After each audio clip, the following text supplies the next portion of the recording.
Igagaranti ko sa inyo na yung money remittance namin is the best of the best of the best of the best.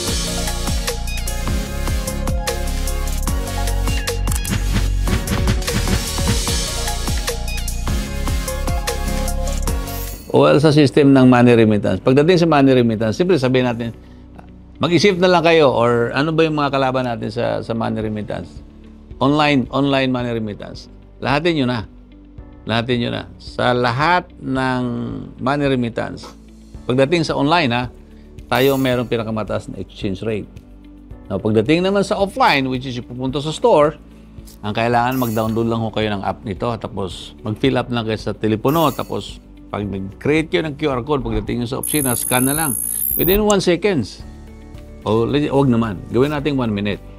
Tapos na ang transaction ninyo. So, kung ang normal na pinapadala ninyo, nag-spend kayo ng 15 minutes. Sa amin, 1 minute. So, nakasave kayo ng 14 minutes. Kasi yung system ho namin is very well secured.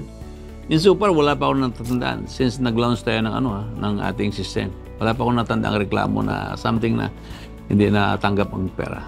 Hindi lang matatanggap ang pera ninyo kung mali ang account ninyo. Siyempre, sa account ninyo papasok yan.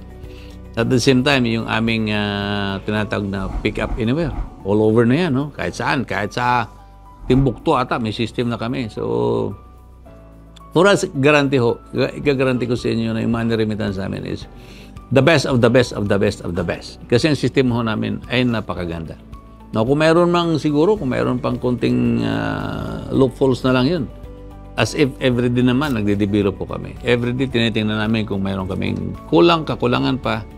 Kasi ang innovation naman, walang katapusan. At araw-araw, nag-innovate kami. At araw-araw, mayroon kami nakikita pwede namin baguhin. Kasi system, katulad nga sinasabi ko nung araw, yung isang 8 oras nung araw, kaya kong gawing 1 hour. Yung isang oras na sinasabi, pwede kong gawing 1 seconds or 1 minute. Nangyari na ho ngayon yan.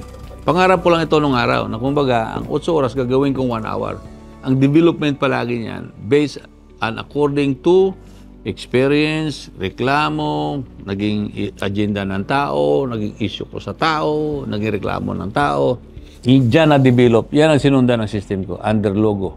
Logo karton, logo boxes, logo remittance, and anything that we will develop. Kasi marami pa akong pangarap.